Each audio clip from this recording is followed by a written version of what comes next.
Hi everyone, welcome back to my channel. अगर आप channel पर नए हैं तो चैनल को सब्सक्राइब कर लीजिए, वीडियो को लाइक कर दीजिए और नोटिफिकेशन बेल आइकन को प्रेस कर दीजिए। इस चैनल पर आपको मिलती है बेस्ट करियर गाइडेंस, यूनिवर्सिटी से रिलेटेड सारे अपडेट्स, साथ ही में फॉरेंसिक साइंस के स्पेशल लेक्चर्स। तो जल्दी से सब्सक्राइब कर लीजिए, लाइक कर लीजिए और वीडियो को शेयर करना मत भूलिए। Hi everyone, welcome back to my channel. I hope you all are doing good. तो आज के इस वीडियो में हम डिस्कस करने वाले रिप्रोडक्टिव हेल्थ वाला जो यूनिट है हमारा, ये CUET UG और NFET वाले सारे स्टूडेंट्स के लिए है जो भी इस एग्जाम की प्रिपरेशन कर रहे हैं। उन सभी बच्चों के लिए ये लेक्चर है, वन शॉट लेक्चर होगा। पूरा यूनिट हम एक ही बार में कवर करने वाले हैं। तो स्टार्ट करते हैं। और सबसे पहले हम इस टॉपिक में क्या पढ़ेंगे, बेसिकली इस चैप्टर में हम जो टॉपिक्स पढ़ेंगे वो है reproductive health, need for reproductive health and prevention of STDs, birth control, contraceptive and medical transmission, termination of pregnancy, amniocentesis, infertility and assisted reproductive techniques में IVF, IUI, ZIFT, गिफ्ट, ये सब चीज़ें पढ़ेंगे। क्लियर? तो चलो, और आगे बढ़ने से पहले मैं एक चीज़ बता दूं कि मैं आपको यहाँ पे 1-on-1 काउंसलिंग प्रोवाइड करती हूँ। अगर आप मुझसे पर्सनली गाइडेंस लेना चाहते हो, मेंटरशिप लेना चाहते हो, तो आप रजिस्टर कर सकते हो। डिस्क्रिप्शन में आपको लिंक दिया हुआ है। ओके, तो सबसे पहले तो ये समझो कि WHO के अकॉर्डिंग रिप्रोडक्टिव हेल्थ का मतलब क्या होता है। इसका मतलब होता है कंप्लीट फिजिकल, मेंटल और सोशली वेलबींग होना। ठीक है, सब तरीके से, फिजिकली, मेंटली और सोशली, हर तरीके से जब इंसान वेल होता है यानी कि ठीक होता है, तो हम उसको बोलते हैं क्या, रिप्रोडक्टिव हेल्थ जो है उस इंसान का अच्छा है। ठीक है, कोई भी डिसीज ना हो, कोई भी प्रॉब्लम ना हो। Therefore, a society with people having physical and functionally normal reproductive organs and normal emotional and behavioral system among them in all sex related aspects might be called reproductively health. Mentally, physically जो strong होता है, healthy होता है, तो उसको reproductively healthy बोला जाता है। तो reproductive health का सीधा सीधा मतलब है फिजिकल, इमोशनल, मेंटली और सोशली, बिहेवियरली हर तरीके से फिट होना। क्लियर? नेक्स्ट आगे बढ़ेंगे। अब देखो, रिप्रोडक्टिव हेल्थ का ये तो वही सेम चीज़ लिखी हुई है। आगे बढ़ते हैं हम कि यहाँ पे जो गवर्नमेंट ने मेजर्स लिए हैं रिप्रोडक्टिव हेल्थ की अवेयरनेस फैलाने के लिए, क्या करा जाता है। तो जो गवर्नमेंट ने मेजर्स लिए हैं वो ये लिए हैं कि ऑडियो विजुअल प्रिंट मीडिया पर सर्कुलेट करना, लोगों को अवेयर करना, बहुत रेडियो पे, टीवी पे, मोबाइल्स पे और न्यूज़पेपर्स में पोस्टर्स के थ्रू अवेयरनेस फैलाई जाती है ना।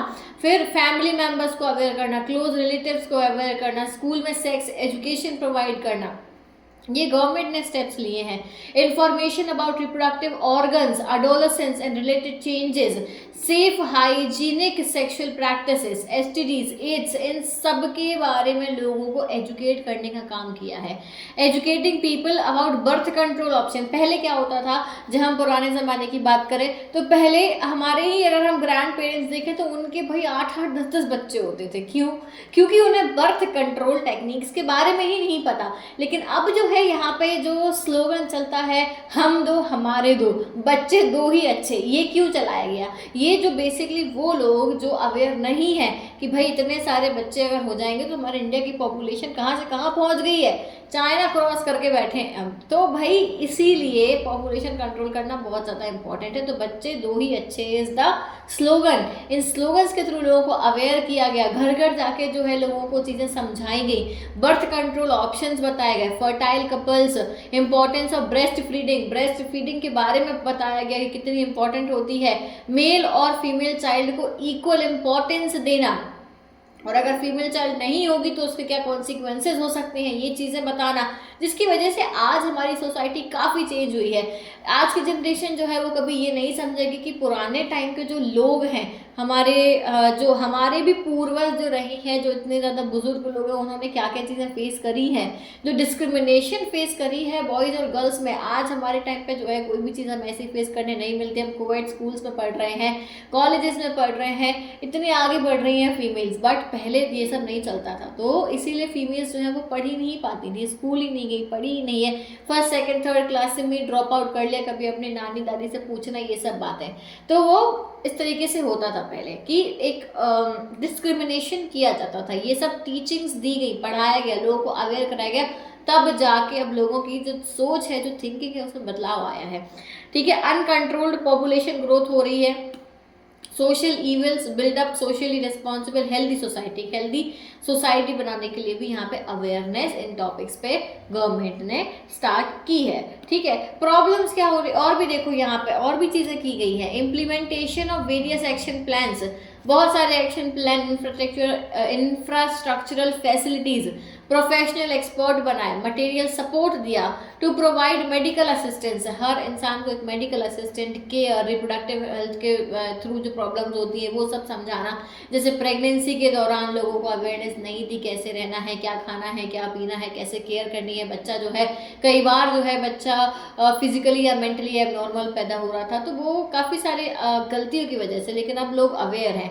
डिलीवरी के बारे में, एसटीडीज के बारे में, अबॉर्शंस के बारे में सिखाया गया, बताया गया कि अबॉर्शन कितना हार्मफुल हो सकता है, किस टाइम पे कराना चाहिए, किस टाइम पे नहीं कराना चाहिए। कॉन्ट्रासेप्शन के बारे में बताया गया, मेंस्ट्रुअल प्रॉब्लम्स क्या क्या होती हैं, इनफर्टिलिटी एक्सेट्रा। ठीक है, स्टैट्यूटरी बैन ऑन अमीनोसेंटेसिस, अमीनोसेंटेसिस पे बैन लगाया गया। सेक्स डिटर्मिनेशन को इलीगल किया गया कि आप जो है यहाँ पे फीमेल फोर्टिसाइड नहीं कर सकते हो, सेक्स आपको नहीं बताया जाएगा बच्चे का। इंडिया में ये बैन है, बाकी स्टेट्स में बता देते हैं। ठीक है, इसके बाद में मैसिव चाइल्ड इम्यूनाइजेशन प्रोग्राम, बच्चों को जो है वैक्सीनेशन, इम्यूनाइजेशन का प्रोग्राम चलाया जाता है। वो पोलियो की 2 बूंद तो सबने पी ही होंगी, जो सरकार चलाती है, घर घर जाके जो है पोलियो ड्रॉप पिलाए जाते हैं, 2 बूंद जिंदगी के, ये जिससे आज जो है किसी को पोलियो नहीं होता है, क्योंकि ये चलाया गया, नहीं तो पहले बहुत होता था। Reproduction related areas are encouraged and supported by governmental and non-governmental agencies.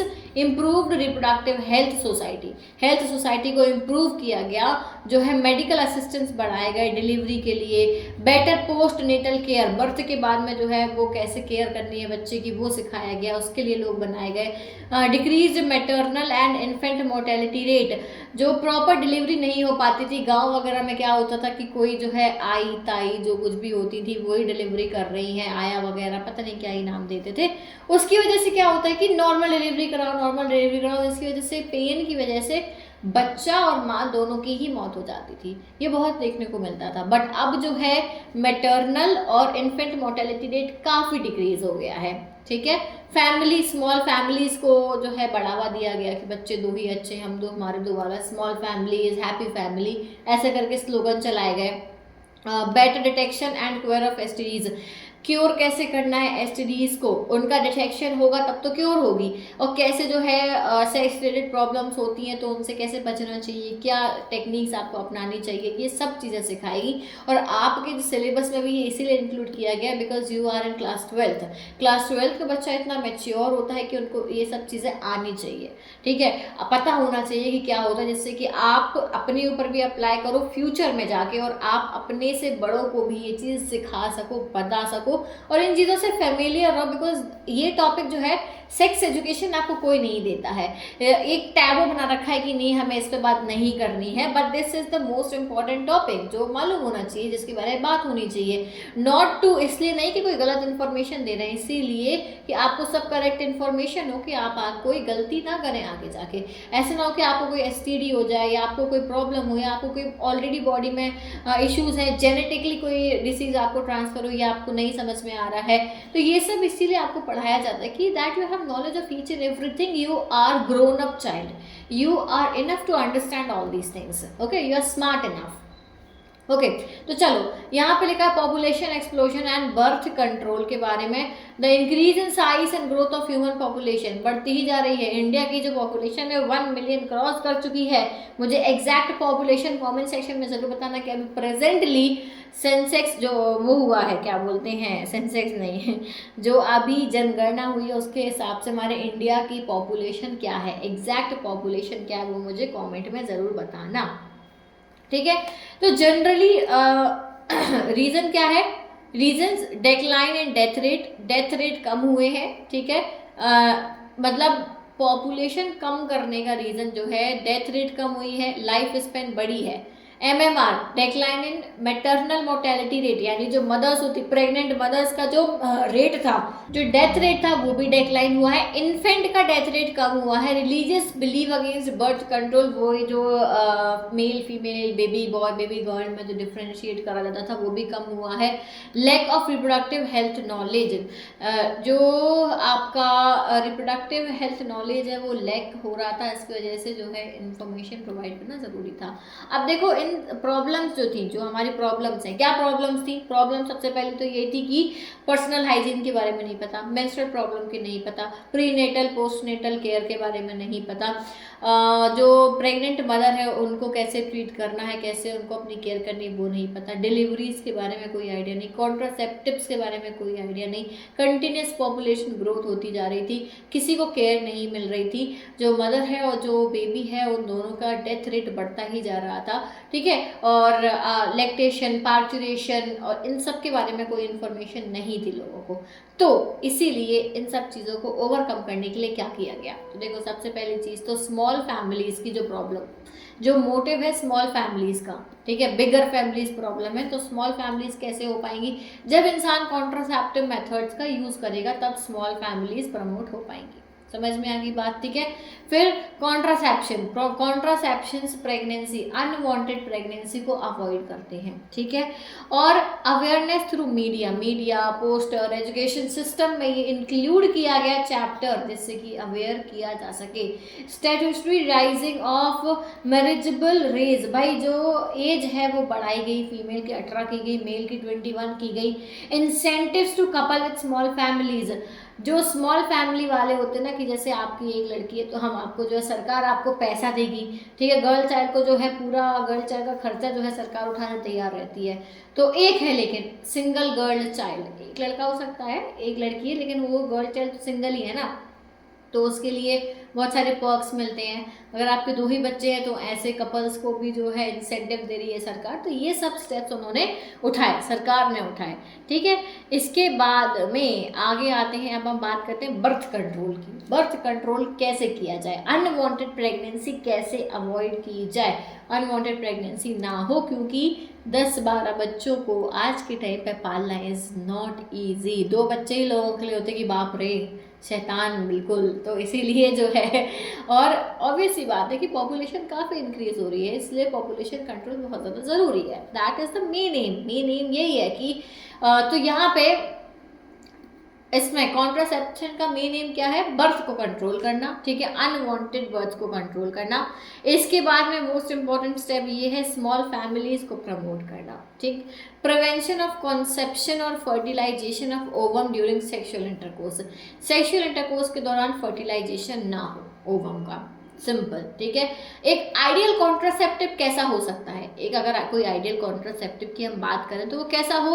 वो यूज़र फ्रेंडली हो, पहली बात, यानी कि यूज़ करने में इजी हो। एक आइडियल कॉन्ट्रासेप्टिव इजीली अवेलेबल हो जाए, ठीक है, ज़्यादा खोजाबीनी ना करनी पड़े, इफेक्टिव हो, ज़्यादा अफेक्ट करे, ठीक है, और रिवर्सिबल विथ नो और लीस्ट अफेक्ट। रिवर्सिबल हो, ऐसा नहीं कि जो है जैसे कुछ टेक्निक्स होती है ना जिसमें इरिवर्सिबल होती है कि एक बार जो है वास्ट डिफरेंस काट दिया तो उसके बाद में जो फर्टिलाइजेशन नहीं हो सकता है, जिसे हम हिंदी में अगर मैं एक वर्ड बोलूँ नसबंदी कहते हैं, तो वो कराई जाती है। तो उस चीज़ को भी प्रमोट किया गया कि जो है 2 बच्चों के बाद में यूजुअली लोग नसबंदी करा लेते हैं। तो उसमें क्या सर्जिकल मेथड हम उसको बोलते हैं, इंग्लिश में सर्जिकल मेथड होती है, जिसके थ्रू आपका जो ह्यूमन मेल्स और फीमेल्स होते हैं उनके ओवम और स्पर्म नहीं मिल पाए, उसको ब्लॉक एरिया कोई ब्लॉक कर दिया जाता है, कट करके टाई कर देते हैं। वास्ट डिफरेंस में ये होता है, ठीक है। तो अब देखो ये सब चीज़ समझ में आ गई, आगे बढ़े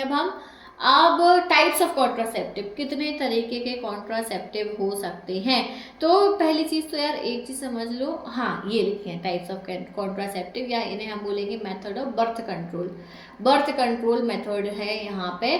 तो इसमें सबसे पहले आती है natural and traditional method, barrier method, intrauterine devices आती हैं, ओरल कॉन्ट्रासेप्टिव्स होते हैं, इंजेक्शन इम्प्लांट्स होते हैं, सर्जिकल मेथड्स होती हैं। ये सभी मेथड्स होती है, एक एक करके हम इनके बारे में डिस्कस करेंगे, ठीक है।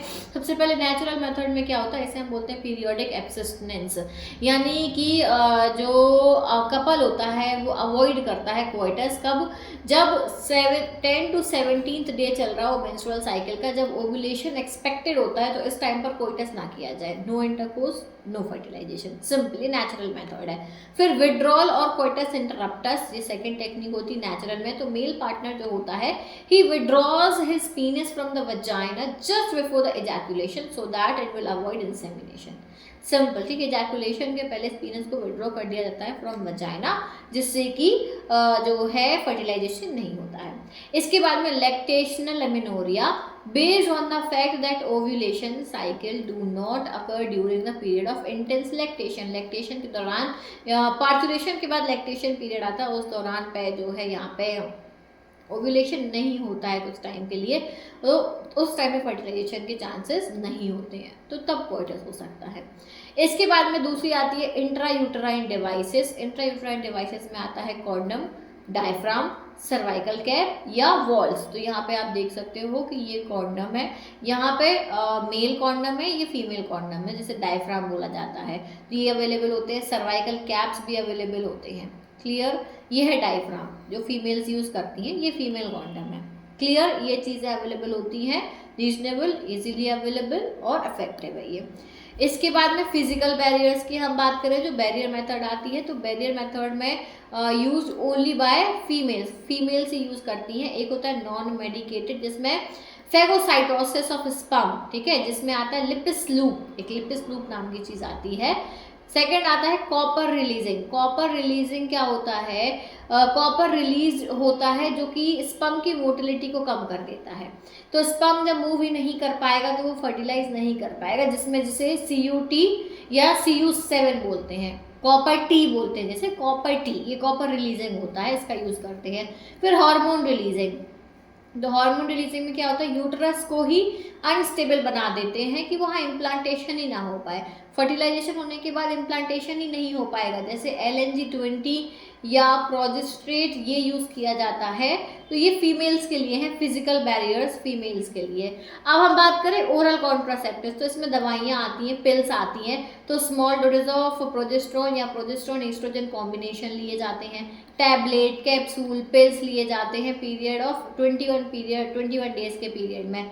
फिर ओव्यूलेशन और इम्प्लांटेशन को इनहिबिट कर दिया जाता है। सर्वाइकल म्यूकस की क्वालिटी को कम कर देता है, जिससे कि ऑल्टर कर देता है, जिससे कि स्पर्म की एंट्री नहीं हो पाती है, समझ गए। इफेक्टिव होता है, लेस साइड इफेक्ट्स होते हैं। जैसे सहेली नाम सुना होगा, जो यूजुअली बहुत उसमें आता है, पेपर वगैरह में, न्यूज़ में आता है, एक ऐड आती है सहेली कॉन्ट्रासेप्टिव। ये एक नॉन स्टेरॉइडल प्रिपरेशन होती है और हफ्ते में एक बार खाई जाती है। ऐसी बहुत सारी पिल्स आती हैं, अभी तो आई पिल की भी ऐड चलती है, और जो भी एड्स हैं वो सब ओरल कॉन्ट्रासेप्टिव्स में आ जाती हैं। फिर इंजेक्शन और इम्प्लांट की बात करें तो प्रोजेस्ट्रॉन अलोंग, और या फिर प्रोजेस्ट्रॉन एस्ट्रोजन का कॉम्बिनेशन बना के दिया जाता है। सिमिलर एक्शन होता है पिल्स की तरह, ये इम्प्लांट होता है बेसिकली, यानी कि बॉडी में इम्प्लांट कर दिया जाता है, दवाई की तरह है लेकिन इम्प्लांट करा जाता है, जैसे IUDs। तो इन 72 hours of coitus. Effective emergency contraceptive, जैसे यहाँ पे एग्जांपल दिया है आई पिल एक इफेक्टिव कॉन्ट्रासेप्टिव होता है, प्रेगनेंसी को अवॉइड करता है रेप या अनप्रोटेक्टेड इंटरकोर्स के दौरान, ठीक, 72 आवर्स के अंदर में लिया जाता है। अब देखो सर्जिकल मेथड समझाऊँ, बड़ी ये देखो एक बार, फिर मैं सर्जिकल मेथड पे आती हूँ, या एक बार समझ लो, चलो छोड़ो, पहले सर्जिकल मेथड समझ लेते हैं। तो सर्जिकल मेथड 2 तरीके की होती हैं, ठीक है, एक मेल्स में होती है और एक फीमेल्स में होती है सर्जिकल मेथड, क्लियर। तो यहाँ पे ये है मेल्स में, इसमें ये मेल रिप्रोडक्टिव सिस्टम है, मेल, ये है फीमेल्स में। तो क्या करते हैं, यहाँ पे जो मेल का वास्ट डिफरेंस है इसको कट कर देते हैं बीच में से और टाई कर देते हैं। अब भाई एक बात बताओ, अगर कोई वायर है, ठीक है, अगर कोई, ये वायर दिख रहा है, नहीं दिख रहा होगा, चलो इसी में समझो, है ना, इसी डायग्राम में समझो कि कोई वायर है, उसको कट कर दिया और फिर बांध दिया अलग अलग, 2 गठान लगा दी, तो क्या होगा, 2 नॉट्स लगा दी। तो भाई यहाँ से कुछ भी जा रहा है, मान लो स्पर्म ट्रेवल करके जा रहा है, फॉर एग्जाम्पल यहाँ से स्पर्म जो है ये बढ़िया जा रहा है, गया मैं तो घूमूंगा, मैं तो जाऊंगा, मैं जाके फर्टिलाइज हो जाऊंगा, मैं ओवम से मिलने जा रहा हूँ। जा तो वो बड़े खुशी खुशी रहा था, लेकिन रास्ते में तो बैरिकेड लगा दिया कि आपको जाने नहीं मिलेगा, आप नहीं जा सकते sir, your passage is blocked now. तो स्पर्म को जाने से रोक दिया। तो ये मेल्स में होता है, समझ गए। एक को हम बोलते हैं वेसेक्टोमी, एक को ट्यूबेक्टोमी। तो ये है वेसेक्टोमी। क्या बोलेंगे हम, वेसेक्टोमी। इसमें मेल्स का वास्ट डिफरेंस कट करके टाई कर देते हैं, तो स्पर्म जो है वो आगे नहीं रिलीज हो पाता। ठीक, फीमेल्स में होता है बेटा ट्यूबेक्टोमी। ठीक है, ट्यूबेक्टोमी क्यों बोलते हैं, क्योंकि फेलोपियन ट्यूब में कट कर देते हैं। फेलोपियन ट्यूब में कट कर दिया तो हमें पता है कि यहाँ ओवरी जो है वो ओवम रिलीज करती है, तो यहाँ से ट्रैवल करते करते ओवरी आ रही, मैं तो जाऊंगी स्पर्म से मिलूंगी। लेकिन इसके साथ भी यही हुआ, यही दुर्घटना इसके साथ में भी हुई। यहाँ से स्पर्म आ रहा था मिलने के लिए, यहाँ से ओवम जा रहा था मिलने के लिए, लेकिन दोनों का मिलाप कभी हो ही नहीं पाया, क्योंकि इन्हें रोक दिया गया, इन्हें सर्जिकल मेथड से रोक दिया गया। देखो मैं समझाने के लिए इसको थोड़ा सा इंटरेस्टिंग बना रही हूँ, नहीं तो बोर हो जाओगे थ्योरी सुनते सुनते सुनते सुनते, इसलिए मैं थोड़ा इसको इंटरेस्टिंग बनाने की कोशिश कर रही हूँ। ठीक है भाई, तो इनका मिलान कभी हो ही नहीं सकता है, इन्हें रोक दिया गया, समझ गए। तो जनरली क्या होता है, अगर कोई कपल है तो उनमें से कोई एक जो है इस मेथड को अप्लाई करवा लेता है। जनरली फीमेल्स ही कराती हैं, और जब इनकी डिलीवरी होती है, सेकेंड डिलीवरी होती है, उसके बाद में उसी ऑन द स्पॉट पे ही उनको कर दिया जाता है, ये मेथड अब कर दी जाती है, जिससे कि जो है फर्दर कोई ऑपरेशन ना करना पड़े, उसी टाइम पे जो है खेल खत्म कर दो। समझ गए बात, ये क्लियर हो गया। ये सर्जिकल मेथड होती है, वैसेक्टोमी, ट्यूबेक्टोमी। अब देखो यहाँ पे देखो जरा, ये है कौन सी अफेक्टिव ज़्यादा होती है, कौन सी कम अफेक्टिव होती है। तो यहाँ लेस अफेक्टिव से हम चालू करें और मोस्ट अफेक्टिव पे जाएं, तो लीस्ट अफेक्टिव जो होती है वो होती है स्पर्मेसाइड, यानी ये एक ऑइंटमेंट होता है जो लोग अप्लाई करते हैं, जैसे कि स्पर्म की मोटिलिटी कम हो जाती है, but this is not at all affective, यानी कि 76 से 80% ही ये अफेक्टिव होता है। फिर फर्टाइल अवेयरनेस, यानी वही नेचुरल मेथड की हम बात करें, विड्रॉल, और ये नेचुरल मेथड है, तो ये भी बहुत ज़्यादा जो है आप अपना खुद का टाइम टेबल, लड़कियों को खुद नहीं पता होता है कि उनका क्या मेंस्ट्रुअल साइकिल चल रहा है, तो कैसे ही फर्टाइल अवेयरनेस को आप ट्रैक करोगे। फिर विड्रॉल भी is like not a very effective method, 76 to 80% he 88% he effective होता है। Next comes diaphragms, condoms, sponge या सर्वाइकल कैप। ठीक है, तो ये जो है 76 to 88% इसमें भी लिखा है, लेकिन मैं बता दूं मोस्ट यूज्ड इज दिस, के सबसे ज़्यादा कॉन्डम्स का ही यूज़ किया जाता है, क्योंकि वो इजी है, कॉस्ट इफेक्टिव है, और क्या बोलते हैं कि अच्छा अफेक्ट भी करता है। फिर आता है शॉर्ट, पिल, रिंग या पैच, इनका यूज़ करते हैं। 91 से 94% लोग इस पर डिपेंडेंट होते हैं। फिर स्टेरलाइजेशन तो 100% है भाई, इम्प्लांट भी 100% है, आईयूडीज भी 100% है, मतलब 100%, 1% चांस तो हर कोई छोड़ेगा ना, पर ये अफेक्टिव होते हैं। 1% चांस तो अब वो तो जीवन में 1% तो हारने के चांस होते हैं ना, और 99% तो हम मेहनत करते ही हैं, बाकी 1% किस्मत पे भी छोड़ते हैं। चलो ये क्लियर हो गया। इसके बाद में आते हैं हम medical termination, medical termination of pregnancy, जिसे हम बोलते हैं अबॉर्शन। क्लियर, अबॉर्शन की अगर हम बात करें, मेडिकल टर्मिनेशन ऑफ प्रेगनेंसी, कितना बचा है ये chapter, okay, sexually transmitted diseases की बात करी है, फिर प्रिवेंशन, फिर इनफर्टिलिटी, इन विट्रो, ओके, अभी काफ़ी बचा है। ओके, काफ़ी गर्मी हो रही है, बहुत ज़्यादा गर्मी है भाई, like it is very difficult to record the video. इतनी गर्मी में आप पंखे कूलर बंद करके बैठो ना तो आपको समझ में आ जाता है, फिर भी I am doing this for you guys, तो इसी बात पे एक लाइक कर दो फटाफट से। चलो देखो, मेडिकल टर्मिनेशन की बात करें, मेडिकल टर्मिनेशन ऑफ प्रेगनेंसी, इसमें क्या होता है, ये इंटेंशनल होता है, वॉलंटरी टर्मिनेशन होता है। ठीक है, इसे हम बोलते हैं इंड्यूस्ड अबॉर्शन। इसकी वजह से पॉपुलेशन डिक्रीज होती है, ये लीगल है, लेकिन कुछ वीक्स तक फिक्स रहता है। ठीक है, इलीगल बताती हूँ मैं कब होता है, except legalize emotional, ethical, religious, social issues, restriction to check indiscrimination and illegal female foeticide, ये फीमेल फोर्टिसाइड इलीगली अलाउड नहीं है। MTP rid of unwanted pregnancy, unprotected intercourse की वजह से अगर कोई प्रेग्नेंट हो जाता है, ठीक है, या फिर फेलर ऑफ कॉन्ट्रासेप्टिव या रेप के केस में, या प्रेगनेंसी दैट में बी फेटल, ऐसा कोई केस जिसमें हो सकता है मदर या फीटस की जान को खतरा हो, इस केस में जो है एमटीपी अलाउड होती है। इस वाले केस में नहीं होती है, ये वाला जो ऊपर केस बताया है इस केस में नहीं अलाउड है, इस वाले केस में अलाउड है। तो सेफर कब होता है, अबॉर्शन सेफ कब है, फर्स्ट ट्राइमेस्टर में, यानी 12 वीक तक सेफ है, लेकिन सेकेंड ट्राइमेस्टर का रिस्की हो जाता है, ठीक। फिर इलीगल कब है, अनक्वालिफाइड कोएप्स अगर करें तो इलीगल है, अनसेफ होता है, फेटल होता है, और जो है मिसयूज किया जाता है अमीनोसेंटेसिस के लिए। अमीनोसेंटेसिस यानी भ्रूण हत्या, कन्या भ्रूण हत्या, फीमेल अमीनोसेंटेसिस का फुल फॉर्म है, यानी कि फीमेल वॉर्म में ही अगर इन्हें पता चल जाता है कि फीमेल है, सेक्स पता कर गया, चल गया, अगर किसी ने बता दिया कि हाँ आपका जो है बच्चा वो फीमेल है, और कुछ रिलीजियस बिलीव और अनएजुकेटेड पीपल जो होते हैं वो अगर ये करते हैं तो दैट इज़ इलीगल, जेल हो सकती है, समझ गए। ट्रांसमिटेड थ्रू सेक्सुअल इंटरकोर्स, अब सेक्सुअली ट्रांसमिटेड डिसीजेस की बात करें तो ये सेक्सुअल इंटरकोर्स से ट्रांसमिट होती हैं।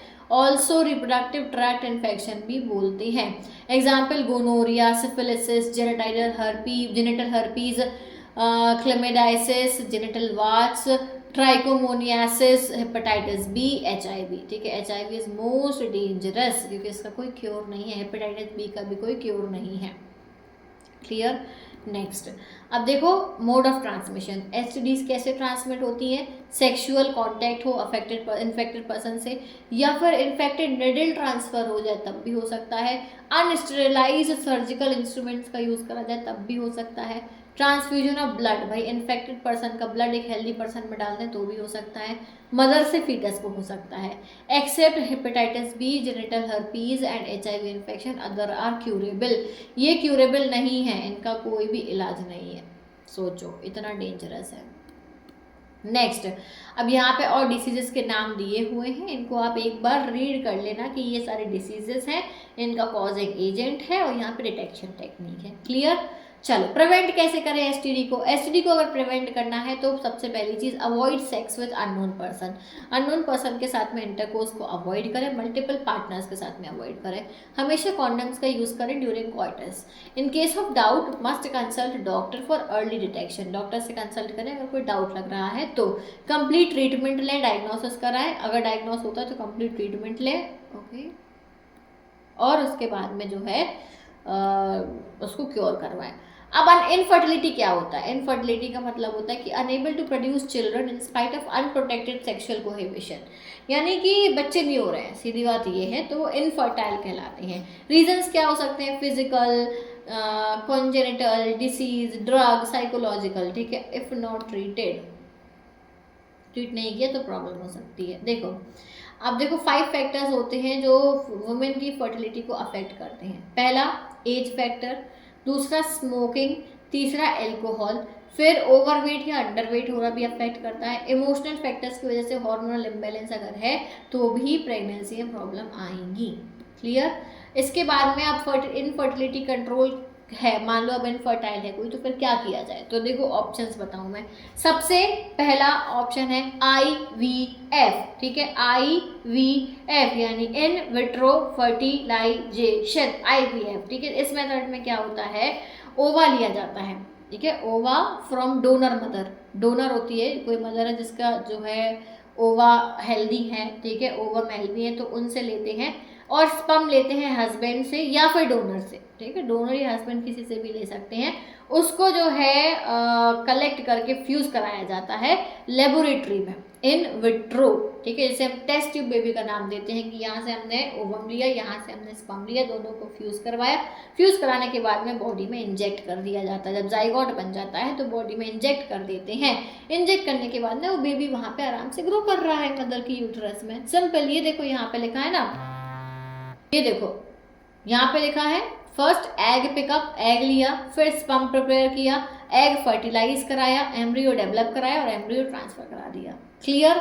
नेक्स्ट आगे बढ़ेंगे हम, नेक्स्ट टेक्निक इज IVF जिसमें आता है जाइगोट इंट्राफेलोपियन ट्यूब ट्रांसफर। इसमें क्या करते हैं, देखो इसमें क्या होता है, 8 ब्लास्टोमिया स्टेज में फेलोपियन ट्यूब में ट्रांसफर कर देते हैं। 8 ब्लास्टोमिया स्टेज जब होती है, जिफ्ट बोलते हैं हम इसको, है ना, जिफ्ट। इसमें क्या होता है, जाइगोट जो है वो 8 ब्लास्टोमियर स्टेज में जब होता है तो उसको फेलोपियन ट्यूब में ट्रांसफ़र कर देते हैं, और 8 ब्लास्टोमियर को फिर यूट्रस में वो अपने आप चला जाता है और अपने आप वहाँ पे जो है क्या होता है, इम्प्लांट हो जाता है। ये प्रोसेस होती है, बस इतना नाम जान लो, इतना डिटेल में आएगा नहीं वैसे। इसके बाद में intra uterine transfer. Intra uterine transfer में क्या कहते हैं, एम्ब्रियो को 32 सेल स्टेज पे यूट्रस में ट्रांसफ़र कर देते हैं। 32 सेल स्टेज पे हाँ ट्रांसफ़र कर देते हैं यूट्रस में।